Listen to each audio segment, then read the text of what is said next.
I just have to start this video out by saying thank you guys. Over the past 16 years, I have dove into the story of Call of Duty, and this year I stuck with my guns and I said, we're going to branch out and we're going to do the story of more video games. And over the past little while, we've really dove into that, starting out with Dying Light the Beast, and then we went into Silent Hill F. And today we're continuing that. And I just wanted to say thank you for all the likes, subscriptions. You guys have been insane with it. And I just want to say I appreciate you if you're watching the video. Now, today we're going to be diving into a brand new series, or kind of a brand new series, and that is Ghost of Yotei. If you didn't know, a few years ago, a game of the year by the name of Ghost of Tsushima came out. And now the second game in that series by the name of Ghost of Yotei is here this week. And in this video, we're going to dive into the backstory, the world, the universe of this game. I'm not sure whether I'm going to call it the story so far or backstory explained. You guys let me know which title you think is better down in the comments. But for this one, we're going to start out with the story of Ghost of Tsushima and go into everything that you need to know about the story before you play the game of Ghost of Yotei so that you can get the most out of your experience. But to do that, we first have to go 300 years before the events of Ghost of Yotei.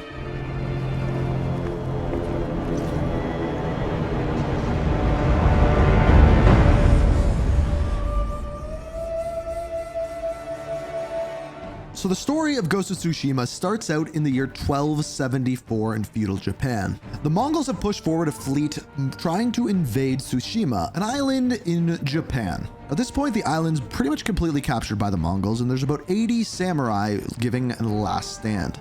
So in this last stand, the Lord of Old Tsushima sends forward a fighter. Now, this is supposed to be their most skilled fighter, and the aim behind this was to send forward the most skilled fighter.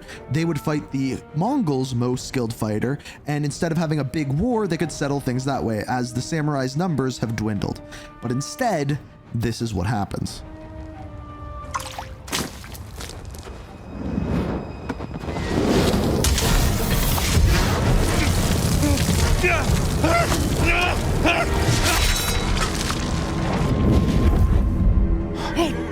Now, because of this breaks the samurai's code of honor, and they send in the rest of the samurai down to the beach to fight the Mongols. Now, this is when we start playing as Jin Sakai. He is the main character of the game and a samurai, as we go to find out.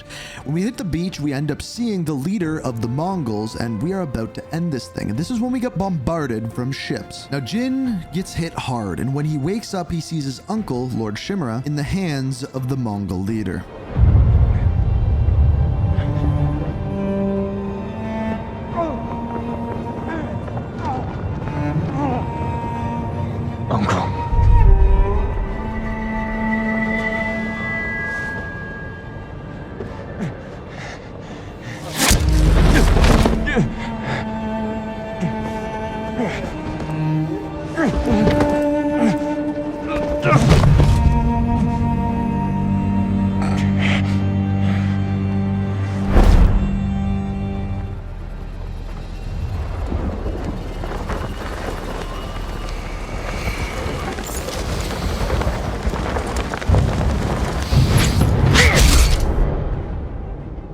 So being brutally wounded and his uncle being dead, he ends up waking up in a small village, not knowing how he got there, not knowing how his wounds were tended to. But he also wakes up to a village being on fire. Now, as he works his way into said village, he ends up seeing Mongols surrounding him, but runs into a woman named Yuna.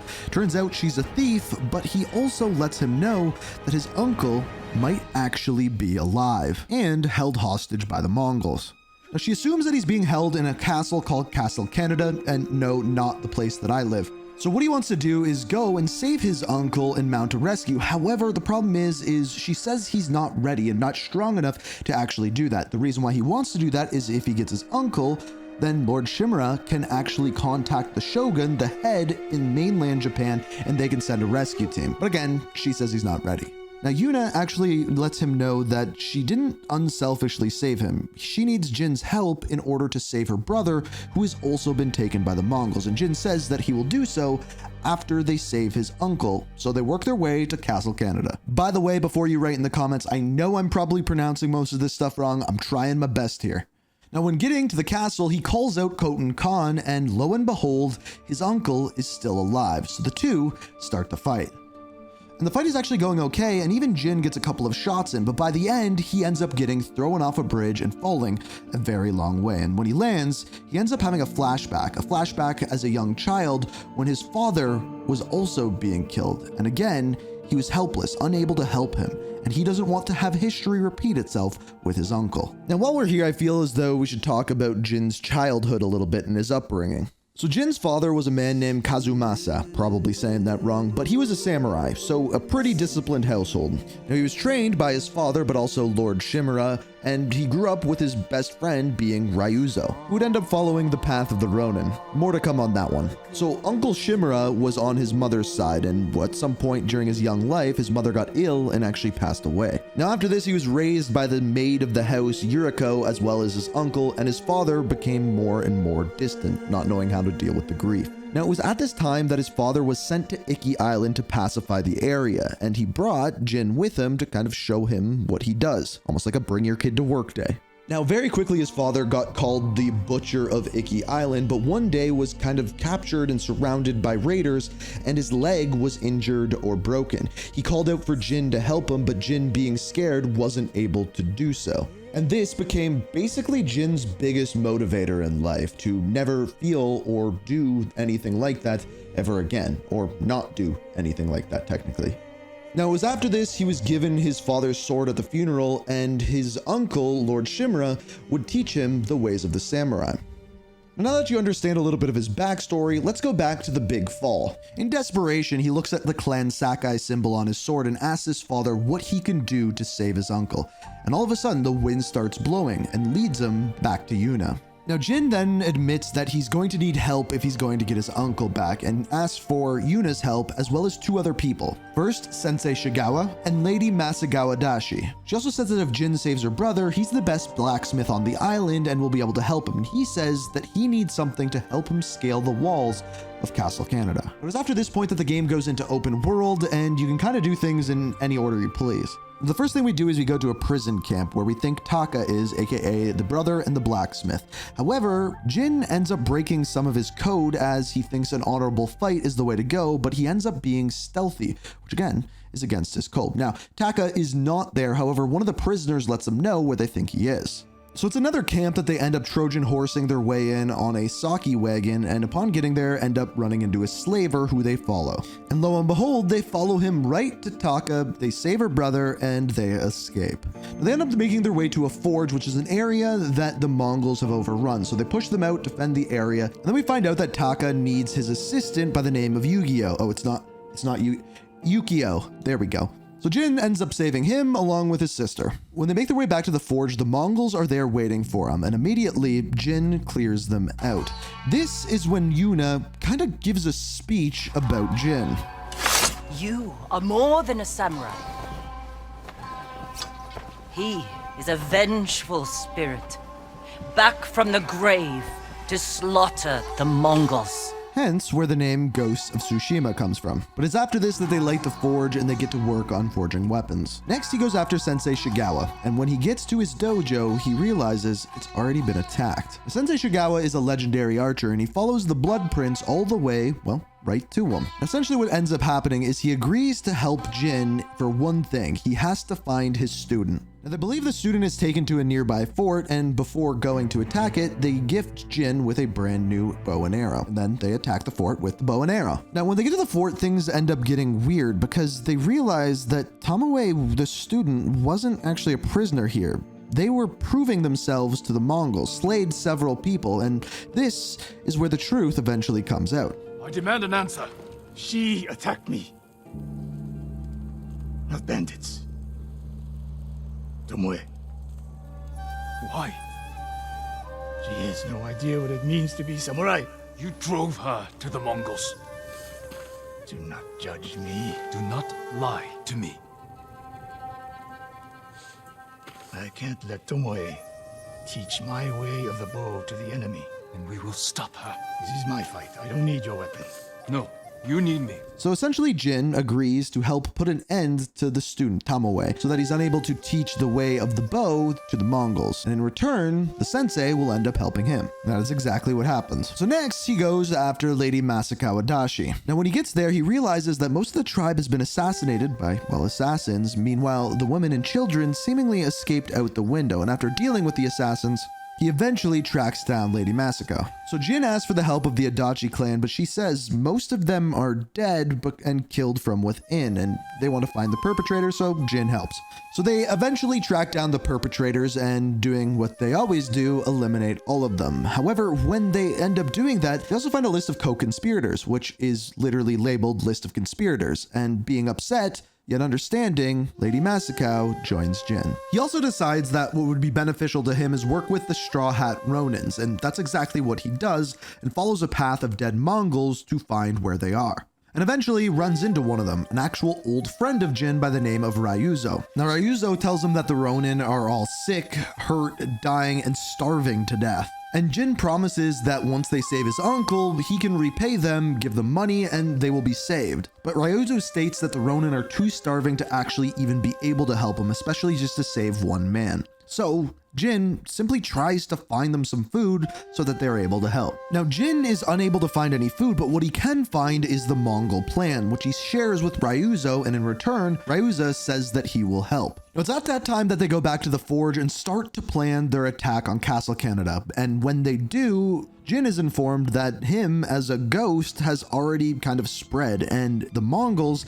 have actually put a price on his head. Now, it's at this time when Ryuzo kind of tells him that something weird is going on. The Mongols have taken some of his best men, but they didn't kill them. They fed them, took care of them, and he was really weirded out by this. Now, their plan pushes forward and they all arrive at Castle Canada, and everyone's ready to go in, except the Straw Hats are not there, and they decide to go in without them. And after making his way through some Mongols, Jin runs into Ryuzo, but he isn't there to help.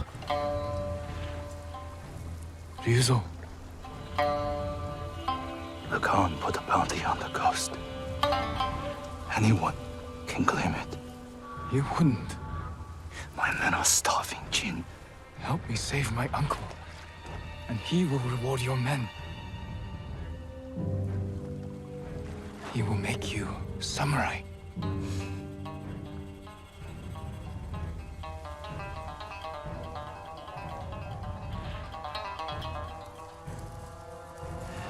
He'll send us to die, just like he did at Komoda Beach. Ryuzo. He's your family, Jin. I need to protect mine.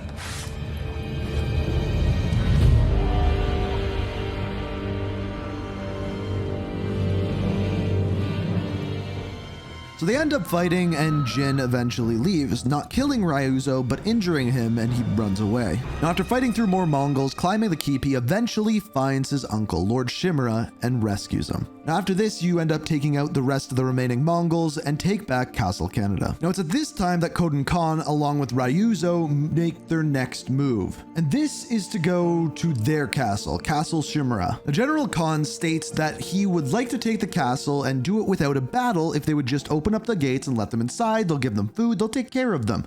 However, he says this as he has hostages, and he instructs Ryuzo to prove his allegiance by burning one of them alive. And when he does so, he begs the people inside of Castle Shimura to let them in so he doesn't have to hurt anyone else. And lo and behold, they open up the gate and the Mongols move in. Now, again, they're going to need more help if they want to take back Castle Shimura, so they go and try to look at some local villages, one of which was named Yonigawa. Now, this village does not like Lord Shimura, and the reason for that is he stopped a rebellion a long time ago.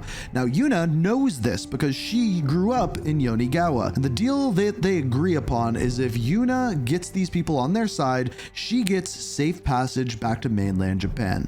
Now, there's many missions that lead up to raiding Castle Shimura, but some of them involve going and getting Lord Shimura's father's armor for Jin, talking to some unsavory people to get a message back to the mainland to ask the shogun for help, asking locals to join their side, and even asking some pirates to join their side as well. So Jin's new mission is basically recruit as many people as possible, and when going to a local village, they're getting attacked by Mongols, and Jin agrees to help them against the siege as long as they help them get back Castle Shimra afterwards. And while he is defending the place, he adopts the ghost stance, and everyone around him is shocked, even sending Mongols running in fear. And after he defends the place, he gives a banger speech. You say you are not soldiers. You are warriors. We can defeat the invaders and save our home, but only if we stand together.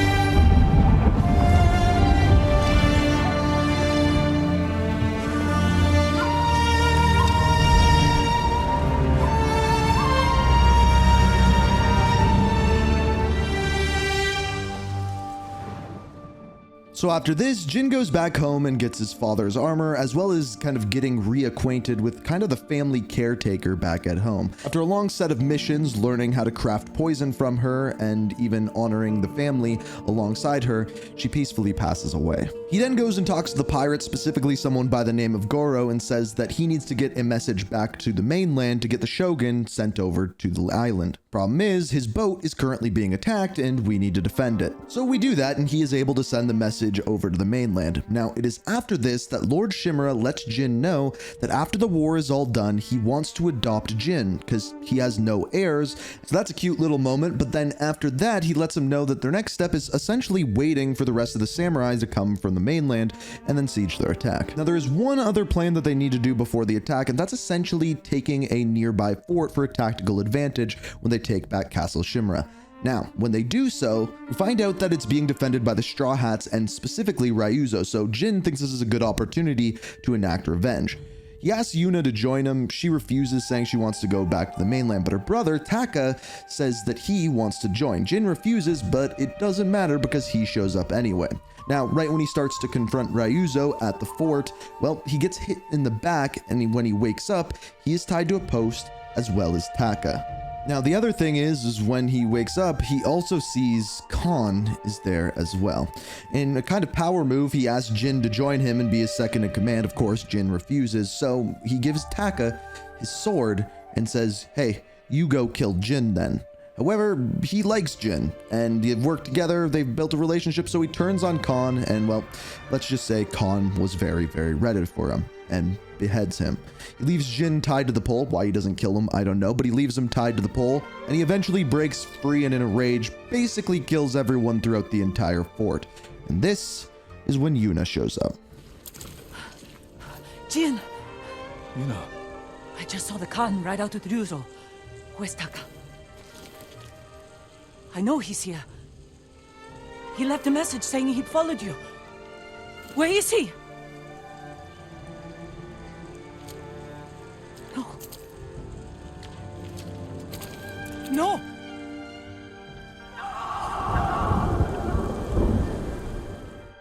Yuna now agrees to join Jin because, well, she wants revenge for her brother and says she has nothing left really besides him, so now it's revenge for her as well. Now, it's after this that the samurai show up from the mainland and they push towards Castle Shimura, and everything is going according to plan when Jin kind of goes off. However, when Lord Shimura sees the way that he is acting and the way that he is fighting, this is what he has to say. Jin, what are you doing? Clearing the way. Not like that. Never like that. Face them as a warrior with honor, not a monster. So they understand. Terror is not the weapon of a samurai. Now, he kind of heeds his warning, but then they get attacked, so it doesn't really go too much further than that. However, as they get further on, they eventually start to retreat, which is weird, but then they realize it's a trap. They baited a bunch of the samurais over the bridge and then blew it up, killing most of them. Jin is devastated by this. He feels as though they died for no apparent reason and wants to do things his way. However, Lord Shimura doesn't believe in that whatsoever. So they end up getting into, well, let's just say a little bit of a heated debate when this happens. The Mongols are on the defensive. We will strike before they regroup and end this war tomorrow. You sent our men to die. They are soldiers. Their blood is on our hands. I can find a way past the bridge. Poison the enemy. An act of terror. I am trying to save our people. By teaching them to fear us. If you continue down this path, you will be no better than the Mongols. I trained you to fight with honor. Honor died on the beach. The Khan deserves to suffer. You are ruled by your emotion. I sacrificed everything I knew to save our people. I gave them hope. You did nothing!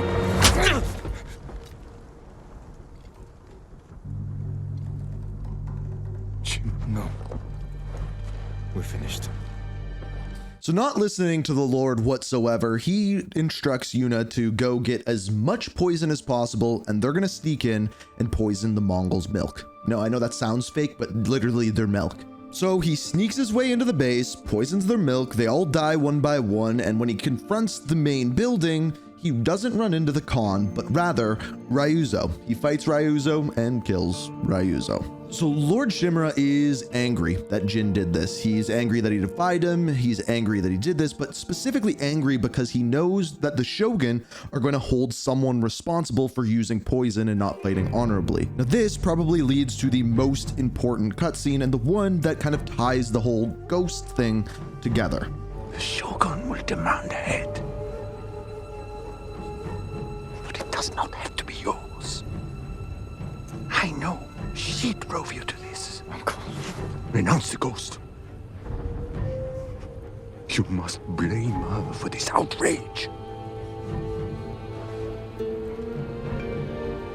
Tell them you are Jin Shimura, loyal servant to the Shogun.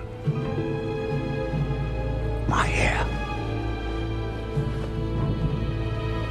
My son.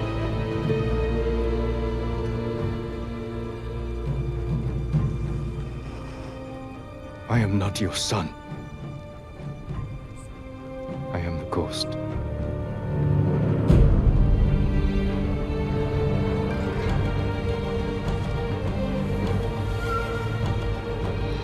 And you will be judged for it.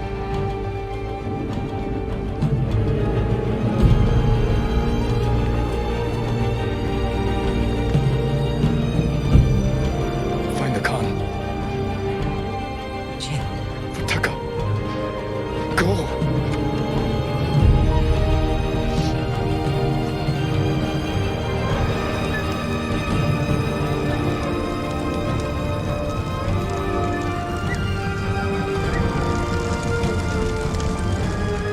So Jin is held captive by his uncle and awaits trial by the Shogun. However, the sake dealer, the one that the Trojan horsed him into the base earlier, shows up and essentially breaks him out, telling him that the Khan is in the north and Yuna is tracking him and narrowing in on his location. So Jin ends up breaking out of prison, grabs his horse, but on the way out, his horse is shot twice. This leads to one of, in my opinion, the saddest scenes in any video game, and I think it's incredibly underrated. その時が来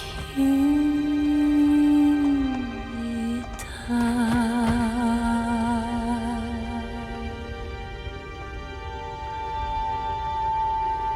よみがえりし者よ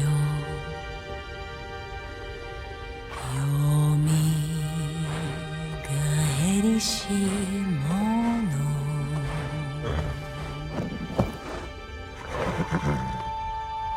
I'm sorry I couldn't protect you. 我信して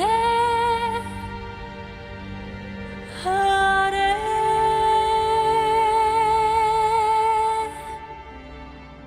So now the hunt for the Khan is the only objective, and they formulate a plan, but they still need the help of the Shogun. Now Yuna says that there's no way Lord Shimura, upon seeing Jin, will immediately arrest him. So what he does is he sneaks into Castle Shimura and leaves his uncle a letter. It turns out his uncle still does care about him just a little bit, because the Shogun end up showing up at the Khan's base, and eventually Jin confronts the Khan and they fight. Turns out the Khan's a little bit of a coward, because as he's losing the fight, he ends up throwing poison in Jin's face and runs away like a coward. Jin does end up catching up to him though, and this is what ends up happening.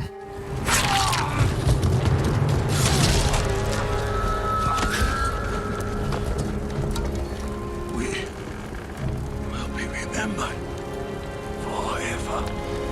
No, you will be forgotten.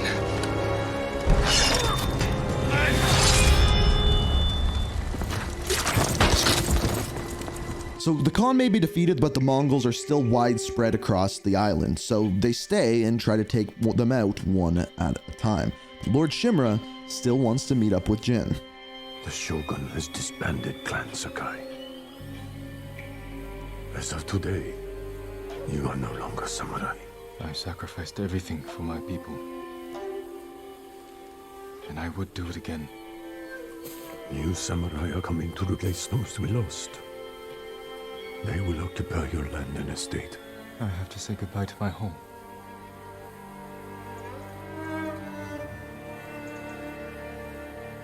Ride with me. I will miss this. So will I. The Shogun has declared you a traitor. He ordered you to kill me. The Ghost was an outlaw. He taught our people to defy their leaders. To defend themselves. With poison, a gift you gave to our enemy. I had to stop you from throwing away our people's lives. You have no honor. And you are a slave to it.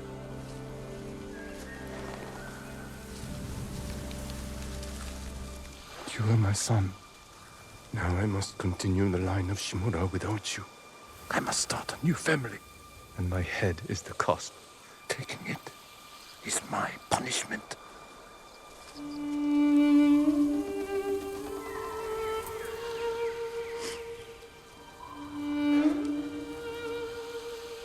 Our final day together. I am ready.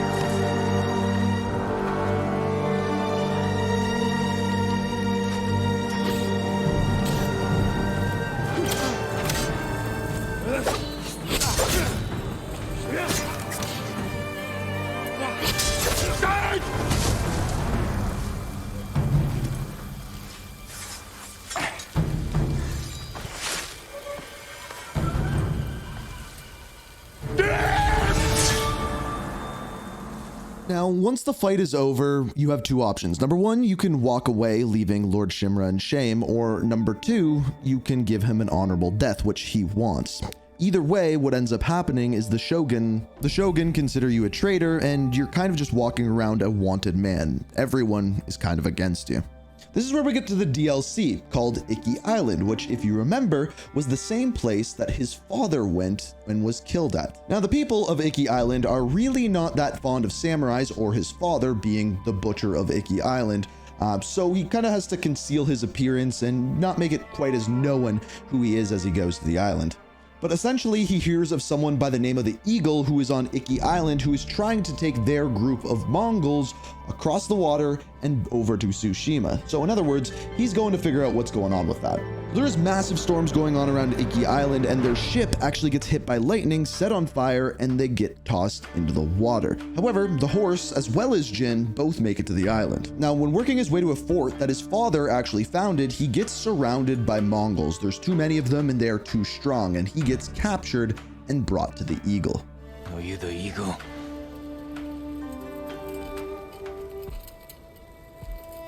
The scouts you sent to Tsushima. I killed them.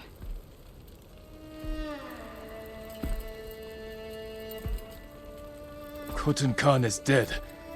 We defeated his army on Tsushima. Tomorrow, 1,000 samurai will join me on the shores of Iki. Surrender, and we will spare you. Your journey was hard.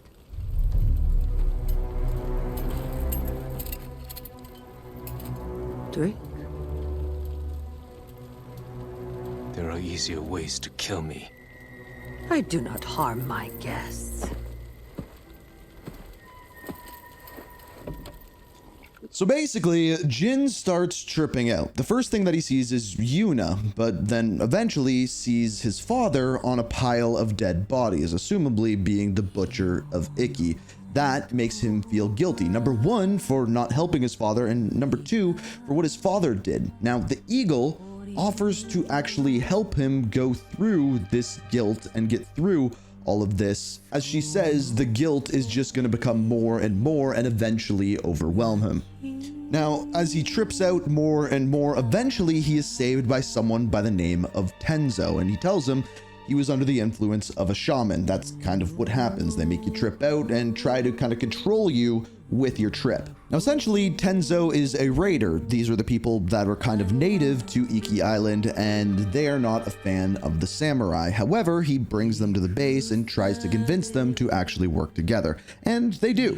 However, Tenzo kind of holds something above his head. He knows who his father is, and he says if anyone gets whiff of that, they will immediately turn on them and they will be lining up to kill Jin. So he kind of has this secret that he's holding over his head, but yet they continue to work together. So as he works with the raiders and liberates more and more Mongols, he kind of finds out about the Eagle's plan, and it seems like the big plan for the Eagle is to capture Jin and continue to brainwash him. Now, Tenzo joins him in this mission to rid the island of Mongols, and they continue to do so, but as they are clearing out a camp of Mongols, Jin hears Tenzo say something he remembers clearly. May your death benefit all beings.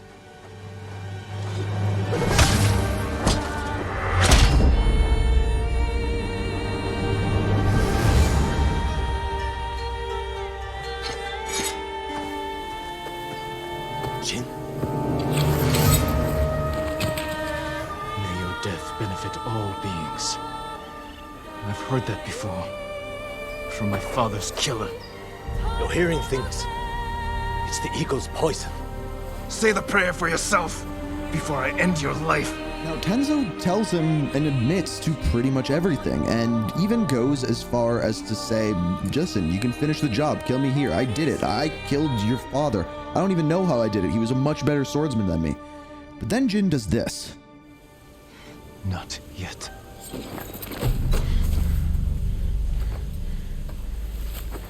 You killed my father by luring us into an ambush at Senjo Gorge. That's how we're going to kill the eagle. We need more than the two of us. Talk to Fune and meet me near the canyons. So he essentially uses Tenzo in order to trap the eagle in the exact same way. And upon getting there, he sees the spot where his father died, and this is where he confronts the eagle. So they get in a big fight, and eventually Jin ends up tripping out. And in it, he sees his father, and his father tells him to kill Tenzo to stop him, but he doesn't. He simply knocks him out.